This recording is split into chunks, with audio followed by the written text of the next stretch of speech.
Is that easy to read? Yeah, great. Callum. Not when you're looking into the lens. Oh, okay. Okay. All right, guys, we're back. So for the next 20 minutes or so, we do have this little segment in our meetup, which is, we invite members of the community to do a 15 to 20 minute presentation of whatever topic related to blogging, obviously. So we do have for this month Ignatius, because he doesn't want to be called his nickname. Should I say no? Ignatius and or is it Ignatius? Ignatius and Steve. They will talk about how to improve engagement in your blog through design. So they've got, believe it or not, 59 slides. And I told them they only have 5 minutes. So,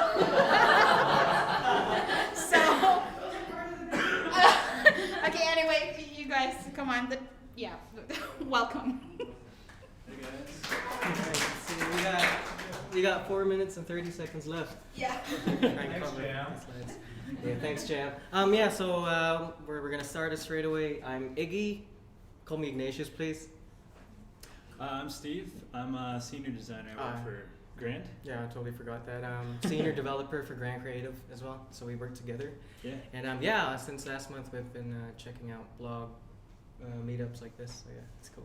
So today we're going to be doing a presentation on how to keep your readers engaged, just with a few simple tips. So I've noticed that a lot of people have their notebooks handy, so it'll be great. It's going to be like one after the other. We prepared 11 tips that hopefully you guys will be able to pick on. And afterwards, we'll also supply a download copy, just because we've added URLs to the different resources that we refer to in the footer section or the footer notes of each of the slides. So yeah. We'll be covering a lot of stuff, so if you guys can follow along with us, all right? Yeah, cool. Sweet. Let's get started. 58 slides left.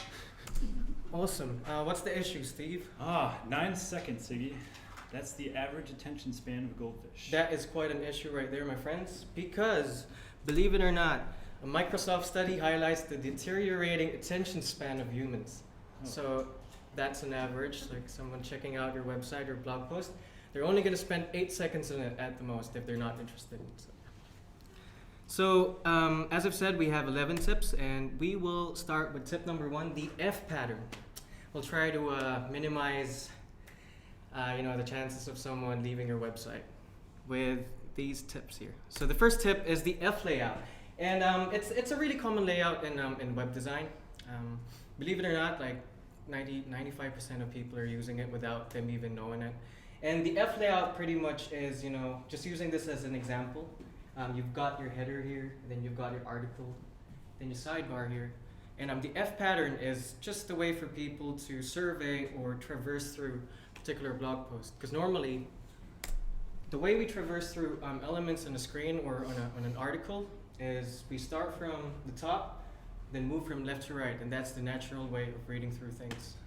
Mm-hmm. Yeah, and it's very important too for responsive devices as well when they're resizing, because the content generally drops down below. So when screens are resizing for, say, on your mobile device, it's better if you're just already aligning things to the left. Yeah. So it'll look just a lot cleaner that way as well. Oh, sorry. Oh, sorry. Cool. So the F pattern, as I've said, is from top to bottom, left to right. Makes things a lot easier to read. Big tip here is always left align your content. So I've seen a lot of people going trigger happy with center alignment and right alignment. If you're not sure, just align it to the left. You'll be safe. Because as he's explained, like for responsive devices, it scales from right to left. So if you align stuff to the left, you're not going to be leaving off the other devices on different sizes. So yeah. So we'll move on to the second slide. That'll be Steve. Yeah, tip number 2, Steve's world famous 2.5 minute design crash course. Let's see. So this is a blog example that I found online from Help Scout. So I picked this one just because it's very clean, it's very minimal, you can read the content easily. The color palette is there too, just maintaining consistency. You'll notice that there's a lot of negative space here too as well, which isn't necessarily a bad thing if the main goal of your blog is to have people be able to read it. So so you, like I mentioned, images, so keeping your visual identity consistent in your blog as well, not making the layout too complicated, and keeping the color consistent with your visual identity. You may want to change it up a little bit with your blog posts, but so cleaning up the sides as well, not trashing it with sidebar items such as tagging clouds or. Oh yeah, please, if any of you are still using tag clouds, I think it's about time we got rid of them. If you know what the tag clouds are. Yeah, so basically just decluttering it so for optimal readability. Yeah. And then also choosing the right font. So so we just popped a couple of examples on here. This is a sans serif and this is a serif. And these would be a call to action. So this a call to action is a button in this case. And so we've gone with the sans serif just because at all cap sizes it's generally screams a little louder than serif fonts. And serif fonts differ from sans serif is that it's a Latin term, sans meaning without. So in case you're wondering what sans serif means, that's your answer. A little bit of Latin lesson there. Cool. 16 pixels is the optimal pixel size for your body copy as well. You might be able to get away with 14 pixels, but we found research says that 16 pixels is generally the best size for across devices. And if in doubt, like when you come the time when you download this PowerPoint, you can check out the footnotes, and we've got the link there to support it, to serve as evidence to what we're saying right now. I know a lot of people are questioning us. Cool. Tip number 3: calls to action. Guess what? They are calls to action are a set of instructions to provoke immediate response. So examples of them are buttons, banners, pop-up boxes, and forms. And if you want to use these calls to action, you need to have a particular purpose in mind. So as I think it's safe to say, because we're all bloggers here, that's just a single goal, and that is to build our readership. So in saying that, for everyone here who's blogging, a call to action would be something that will help you guys get their emails so that you can send subscription newsletters to them. So Steve's now is going to discuss call to action ingredients. Yeah, so a few of the things that you can do is have a clear offer on your call to action. Like here, for instance, this title, yes, please teach me all the secrets to become New Zealand's next top model. That's a very clear call to action. Yep, cool. The next would be the benefits following the call to action. So the example here, entering your best email below and we'll send you free tips. So yeah, that's just a Clear way to benefit. gain people's attention. Mm-hmm. And specific action too, so that's usually a button. So that big green bar that we saw earlier. So also you want it to be very legible as well. So high contrast usually in the call to action suits well for those who are looking where to click, where to follow through with that call to action. Sweet. Cool. And that's it. Oh, relevance as well is important. You don't want to stuff your blog with, for me, if I go to a new blog post and I haven't even started reading the article yet, and a pop-up comes up just asking me to sign up for something, and I haven't even started reading it, it's not very relevant to the information on the page yet. So you just want to make sure that, to time that right and to keep it relevant to the content So on a your page. safe bet would be like after 10 seconds someone started reading your article, just make it pop out and ask for their email. But don't do it like before they even started reading your article. I mean, you're just gonna scare them off. Tip number 4. Did you design this? Oh, sorry. Okay. Reverse pyramid. All right, cool. It's in reverse. That's why. Reverse pyramid. It's a writing method used by journalists and bloggers alike. So its primary aim is to prioritize and structure information in such a way that you put the most important information near the top, and then it kind of narrows down like a funnel. You've got your supporting evidence and your less important information following it. So it goes without saying, great blogs need focus, and it's the key to clicks, actions, and engagement. So there are 2 types of reverse pyramids. The first one is Yeah, the first one, you generally want to start with the most important information on the top, because that's generally the most common section that people are going to read before you start getting into minutia, which is the important details section, followed by the generic details of the blog, like references or background information. Yeah, so what takeaway from that is just the most important information on top. Yeah. The second type would be, second variation of it for the reverse pyramid is a marketer's reverse pyramid. So they generally start off with grabbing attention. So how many times do you actually read through an article and then you're like, oh wow, this is very interesting. It kind of builds anticipation and you keep on reading through it. And then finally, you're like, oh great, I need to finish this article now. And then you sort of realize that the rest of the content is hidden away from you because they want you to sign up for their subscription newsletter. I know it's a bit and that in this case is the call to action, which we've discussed earlier. So that's a really good way to grab emails, I'd say. As I've said, it's more of a marketer's thing. But if you can somehow apply the same approach to your own style of writing, maybe that's gonna work. I can't guarantee it, but yeah. I guess I've been fooled too many times, so yeah, I've actually signed up for a lot of these things, false promises and stuff, but yeah, it works. It works. Cool. Tip number 5, the right content length. So I know a lot of people will be asking, how long should my blog post be? We've got an answer for you today. 7 minutes. Oh, what's that? Those are posts that capture the most attention, take this long to read on average. Oh, wow. So that's quite a handy fact right there. Yeah. I mean, I think chicken takes about just the same time, right, to cook? You gotta cook a little longer. 8 minutes, yeah, sure, cool. Well, you cook chicken or read a blog post, 7 minutes right there, ladies and gentlemen. So here is what we call, it's a chart, but we refer to it as science. Because the guys from Medium, they did the research on this and they actually checked out lots and lots of their articles. Hundreds and thousands. Hundreds and thousands, yeah. So those tiny green things there, that's science. So it's something we can believe in. So the 7-minute mark there, that's like, it kind of peaks out there and it doesn't get any higher than that. So that's why they said 7 minutes is the average time. Yeah, science. All right.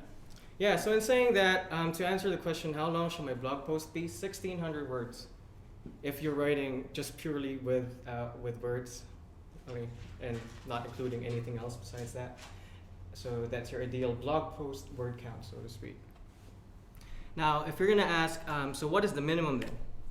200 words, according to an article that we found online, and that's been updated according to latest Google standards. And there's a saying: if you go less than 200, Google won't find you, and it won't index you. No one got that movie reference, anyways. That was from what's that movie? Taken. Taken. There we go. Wow, thanks. Thank you. Cool. 1 or 2? I don't know. I think it's the first one. Yeah, right. Cool. We've been going over a lot of rules, a lot of do's and don'ts, but one thing that we found is that it's a very case-by-case scenario with blog writing. So we want to make sure that we utilize what's best for your own blog. And so we found this nice little post on Medium about great posts perform well regardless of length, and bad posts certainly don't get much better when you stretch them out. So don't feel constrained by presumed short attention spans. If you put in the effort, so will your audience to read the blog. So yeah, just remember to put in your effort and your readership will appreciate it. So yeah. So quick tip, add a word count and an average reading time to each of your blog posts. Your readers will thank you for it. I see what you See what I did there? Yeah, took me 8 seconds to read it. Right. 24 words. As Steve mentioned beforehand, for example, if you're a fashion blogger, you won't have as much to write about. So that's why I reckon if you keep it to 300, 400 words and have a good mix of images or imagery, which Steve is going to get into now, that'll be a good foundation. Oh, all right. Oh, sorry. Cool. That's the one. Cool. Yeah, tip number 6. So images are worth 1,000 words. Really? So that means which we just covered. 1,600 words are the general length you want to stick with. So that means if you pick, one image, 600 words should be good to go, right? There we go. 1,600 words, just like that. That's Sweet. amazing. No, but don't believe us on that one. But no, yeah, you're going to want to mix and match different items such as images, charts, tables, lists. And you can even embed videos from YouTube. And also you can add interactive elements such as GIFs, carousels, and even short codes, which a lot of the popular CMSs out there offer. And yeah, there's heaps of plugins involved with those. So you But should there is a general problem with using images for your websites. They tend to load a lot slower, and I'm a pioneer for optimizing things. I think it's unfair for someone, like if they're using a mobile phone and they spend like $100 just trying to load your page because your page is ridiculously large. I think, that's why it's important to be mindful of image sizes. So you guys can grab a copy of this later, but imageoptim.com for Mac users. It's a really handy tool. I mean, you just download that, install it, or drag it to your apps folder. Then you drag all of your images there, and just like that, it's going to optimize all of your images. And it's kind of cool because like if you run web page tools for Google, just by running it through that program, you're probably going to add like 20% more. If you know what Google web page tools is, it's a way to analyze the goodness of a website. Yeah, cool. There's also a lot of stock image resources out there, free of course. So we've listed a few here. Feel free to download the presentation. My favorite one is Depth of Stock. So I think you have to sign up for that one, but it's definitely worth it because they send you just a packet of images each month. Yeah. True. Cool. Tip number 7: words are key. Keywords. It's a great title slide. Average content length of top 10 results. So in a research done by SERP IQ, they sort of found out that the 5 top performing, or the top 5 search results on average contain at least 2,300 words. So linking it back earlier, I mean, like with that 1,600 word count that I just mentioned, it still goes without saying, the more content or quality content or text content you have on a page, then the easier it is for people, for Google to pick you up as far as keywords are concerned. So yeah, content is king still nowadays. Who knows, it might improve it might be lesser in the future, but yeah, just know that it's 2,300 right now. And here's a truth for you as well. Don't write long blog posts if you only have a short post worth of things to say. That's actually true. If you can somehow concatenate, if that's the word for it, combine all of your thoughts into a single blog post, that's even better. I mean, because you're going to be building on those words. It's better to have like one good performing article versus 5 weak ones, right? Cool. So keywords checklist, for those of you who are curious. Keywords, say you have a pair of keywords, mowing lawns. That's my perfect example. Put that at least once in the title, once in a headline, which is a heading 1, 2 or 3 times within the content, which is the body itself, and then put it once in the meta description. And 95% of your pages should be doing that, to say the least. And how do you do that? Like if you're in WordPress, you can easily just use the WYSIWYG, which is what you see is what you get editor. And you can just toggle that section there, and the headings and all the text blocks will be there for the formatting. Cool. But also do consider the use of subheadings or subheaders, like H2s to H6s, heading 2s to heading 6s.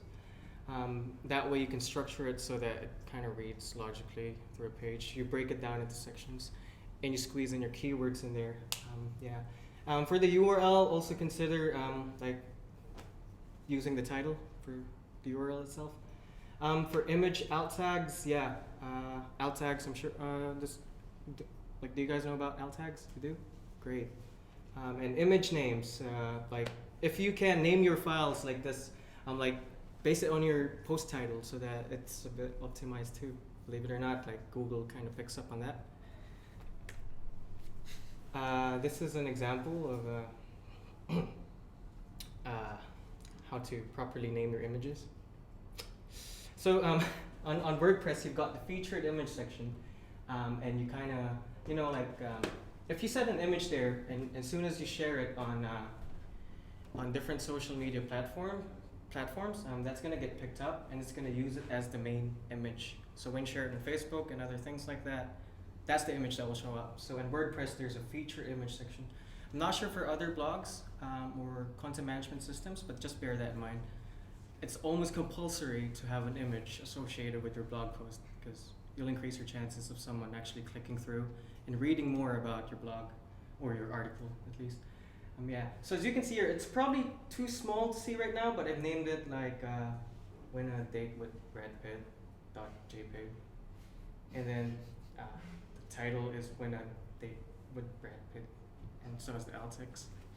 Why did you use this as an example, man? Damn it. Tip number 8: from headlines to toe. So, writing catchy headlines. Yeah, so when you're writing catchy headlines, generally you want to stay between 5 and 7 words and make sure you include your keywords in there as well. You want to avoid being too generic with them as well, so try to be as descriptive as possible. Avoid unnecessary verbiage such as there, or the, or and. Just try to go with the main words that are about your posts. And try to go with something too that sticks out. Yeah. I do a news aggregation site, right? I take events from around the world each day. Would I be better off writing my own headlines for those stories, or running with the headlines that are in the actual links? The actual content itself, is it yours? Like the contents of the Not body? all of them, no. Not all of them. I think it's best if you actually rewrite it and cater it to whichever keywords you'd like to use. Rewrite the headline then? Yes, that's right. Right, okay. So Google would like that more than just... Yeah, because you're adding value to pre-existing content. I mean, yeah, that's why you should mix up. Yeah. Okay, thanks. No worries. Cool. Yeah, and generally you want to stick with something that visually sticks out as well. So increasing the font size, maybe using one of the colors from your color palette, or also for subheadings you can make them bold so that when readers are scanning through your blog they can pick out the bits of information that they're looking for easily. Yeah. Cool. Writing catchy headlines part 2. Do use numbers if you're counting things. So like top 5 places to visit in New Zealand. That'll be like a really nice heading. Interesting adjectives like fun, incredible, essential. You want to evoke that certain feeling so that people actually find it more interesting, like whatever it is they're reading. Use group words like secrets, tricks, tips. These kinds of things like kind of make people more curious about finding more about it. Do answer questions if you can, like the what's, the why's, the who's, the how's, and the when, and that rhymed. And do make an audacious promise too. So that's As audacious as possible. yeah, anything audacious. Cool. Example of a headline that we can improve on: my tips on how to be good friends with your crush and not get crushed by her. That's a badly written headline. Here's a no-brainer formula for writing the perfect headline: number or trigger word, which I've just mentioned, plus adjective, plus keyword, plus promise, leads it on to something like this: 5 proven ways to befriend your crush. And wouldn't you say that you'll click on that? So yeah. Cool. And here's the headings. Here's a really nice headings tool. It's called So Social. They've got a tool called Headline Genius. You can copy and paste your headings there, and you can sort of get a grade of how well they think your headline reads out. Yeah, and we've just been notified that we have 4 minutes left. So should we just skip to tip 11 or something? Sure. Yeah. Okay. Important one. Just keep posting. Tip 10. Just keep posting. The guys, these legendary people over at Hootsuite have an awesome tool for that. Oh, they're legendary. Oh, yeah. Okay. So failing to plan is also planning to fail. Yeah. So what you're going to want to do is utilize tools such as Hootsuite to schedule out your posts well ahead of time so that you're maintaining consistency. So if you have a solid reader following. Hmm? Yeah. Yeah, cool. So we'll just skip on to tip 11, be media social. We're just gonna rush through it, but it's more like just try to respond to everyone who leaves comments on your website. try to engage with other bloggers out there.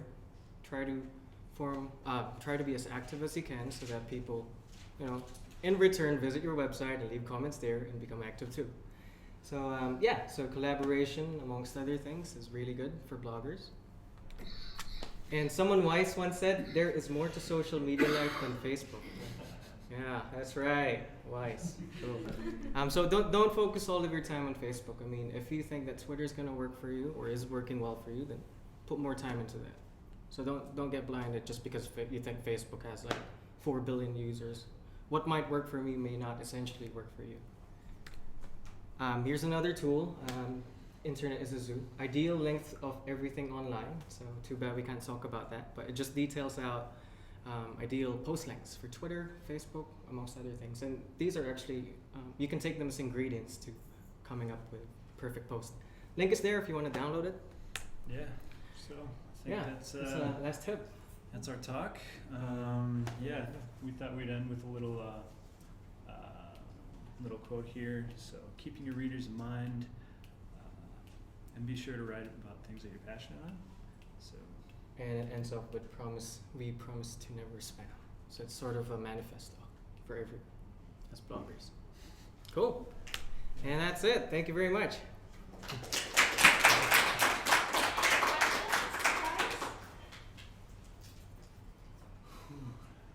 Yeah. Do you have image optimizer for Windows? What's it? Photoshop. Yeah, Photoshop. I think image optimizer. Like, just type that. There's like an actual program called image optimizer for Windows. Yeah. Follow-up question. Which is the best or much better? Using JPEG or JF or PNG file extension?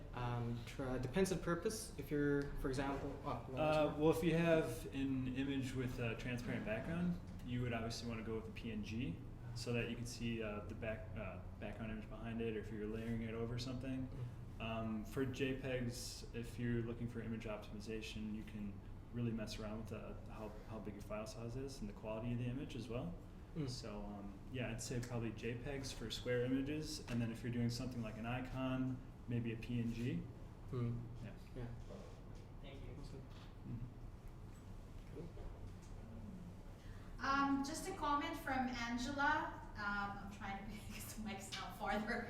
Angela, that was an awesome and entertaining presentation. Oh yeah, there we go. Nice. So that's Angela Martin. Thank you, Angela.